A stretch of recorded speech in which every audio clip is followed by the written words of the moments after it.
संचार के भाग यानी कंपोनेंट्स ऑफ कम्युनिकेशन। अब जब हम जानते हैं कि संचार क्या है और यह क्यों महत्वपूर्ण है, आइए समझते हैं कि संचार वास्तव में कैसे होता है। आप सोच रहे होंगे कि संचार तो हम बचपन से करते आ रहे हैं, तो ये सब जानकर हम समय क्यों बर्बाद कर रहे हैं। आपकी बात ठीक है, पर हम में से अधिकांश लोग अभी भी विभिन्न परिस्थितियों में अच्छी तरह से बात करने में कठिनाई महसूस करते हैं। कोई व्यक्ति फॉर्मल यानी औपचारिक संचार में अच्छा हो सकता है, लेकिन अपने ऑफिस की बड़ी प्रेजेंटेशंस के दौरान उसको घबराहट महसूस हो सकती है। सभी परिस्थितियों में अच्छी तरह से संवाद करने का तरीका जानने के लिए समय और अभ्यास लगता है। तभी तो यह माना जाता है कि हर व्यवसाय में इस कौशल की बहुत जरूरत होती है और इस कौशल को बेहतर करने के लिए संचार के हिस्सों और प्रक्रिया को समझना महत्वपूर्ण है, ताकि आवश्यकता पड़ने पर परिस्थिति के अनुरूप इसे बदला जा सके। संचार की प्रक्रिया। संचार प्रेषक और प्राप्तकर्ता के बीच होता है। संचार की प्रक्रिया के निम्नलिखित हिस्से होते हैं: प्रेषक यानी सेंडर, संदेश यानी मैसेज, संचार चैनल यानी कम्युनिकेशन चैनल, प्राप्तकर्ता यानी रिसीवर, समझाना यानी डिकोडिंग, प्रतिक्रिया यानी फीडबैक। सेंडर। सेंडर वह व्यक्ति है जो मैसेज भेजता है या संचार चक्र यानी कम्युनिकेशन साइकिल शुरू करता है। सेंडर एक व्यक्ति, एक समूह या एक संगठन हो सकता है। जब आपकी माँ आपसे कमरा साफ करने के लिए कहती है तो वो सेंडर है। मैसेज आपके कमरे को साफ करने का निर्देश है। जब आप किसी कंपनी का विज्ञापन किसी बस पर देखते हैं तो सेंडर एक संगठन है। मैसेज। मैसेज वह सूचना है जो आप किसी को भेजते हैं। पिछले उदाहरण में जब आपकी माँ आपको कमरे को साफ करने के लिए कहती है तो उन्हें ध्यान देना होगा कि वो अपने संदेश सांकेतिक रूप से कैसे व्यक्त करती हैं, यानी संदेश को कैसे एनकोड करती हैं। यदि वो यह कहते हुए मुस्कुराती हैं तो आप उनके मैसेज को गंभीरता से नहीं लेंगे और बात टाल देंगे। अगर वो चिल्लाती हैं तो आप डर सकते हैं।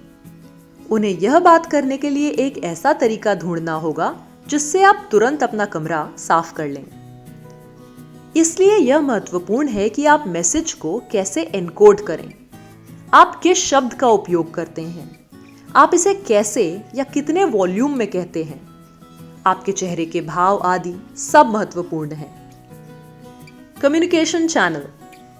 स्रोत यानी सोर्स और रिसीवर के बीच मैसेज भेजने के अलग अलग माध्यम हैं और इन माध्यमों को चैनल कहा जाता है। उदाहरण के लिए टेलीविजन के बारे में सोचें। टेलीविजन मैसेज के दो तरीकों को जोड़ता है: ऑडियो सिग्नल जिसे आप सुनते हैं और वीडियो सिग्नल जिसे आप देखते हैं। ये दोनों तरीके मिलकर दर्शक तक मैसेज पहुंचाते हैं। इसी तरह जब आप बोलते हैं या लिखते हैं तो आप अपने मैसेज को व्यक्त करने के लिए एक चैनल का उपयोग करते हैं। स्पोकन चैनल में आमने सामने की बातचीत, भाषण, टेलीफोन पर बातचीत, रेडियो आदि शामिल हैं। लिखित चैनलों में पत्र, चालान या इनवॉइस, समाचार पत्र और पत्रिका के लेख, blog, email, text message, tweet और अन्य बहुत कुछ शामिल है। रिसीवर। रिसीवर के रूप में आप सुनकर, देखकर, स्पर्श करके, स्वाद लेकर या सूंघकर मैसेज प्राप्त करते हैं और समझबूझकर या अनजाने में मैसेज को समझते हैं। जो व्यक्ति मैसेज भेज रहा है उसे यह सुनिश्चित करना चाहिए कि मैसेज ठीक से एनकोड किया गया हो और उस माध्यम से भेजा गया हो जो रिसीवर के लिए उपयुक्त है। अगर कोई व्यक्ति सुन नहीं सकता तो सेंडर ऐसे व्यक्ति को वॉइस कॉल के माध्यम से मैसेज देने का विकल्प नहीं चुन सकता। इस स्थिति में आमने सामने या दृश्य वार्तालाप बेहतर होगा। डिकोडिंग। मैसेज प्राप्त करने के बाद रिसीवर को उसका अर्थ निकालना होता है। पिछले उदाहरण में जब आपकी माँ सख्ती से आपको कमरा साफ करने को कहती है तो आप उस मैसेज का निम्नलिखित अर्थ निकालते हैं।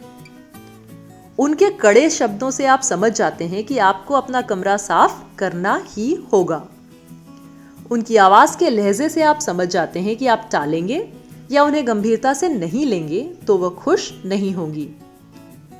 उनकी बॉडी लैंग्वेज और फेशियल एक्सप्रेशन से आप समझ जाते हैं कि वह आपसे अपने कमरे की सफाई तुरंत शुरू करने की उम्मीद रखती हैं।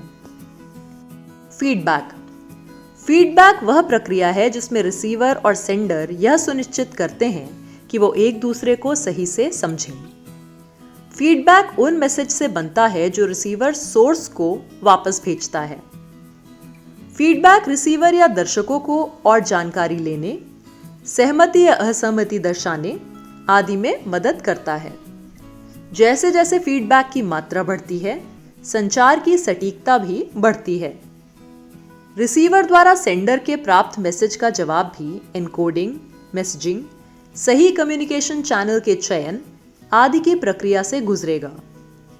इसे कम्युनिकेशन साइकिल कहा जाता है और प्रत्येक साइकिल में वो सभी भाग या कंपोनेंट्स होते हैं जिनके बारे में हमने अभी सीखा है। रिसीवर द्वारा फीडबैक देने के लिए भी कम्युनिकेशन साइकिल का इस्तेमाल किया जाता है।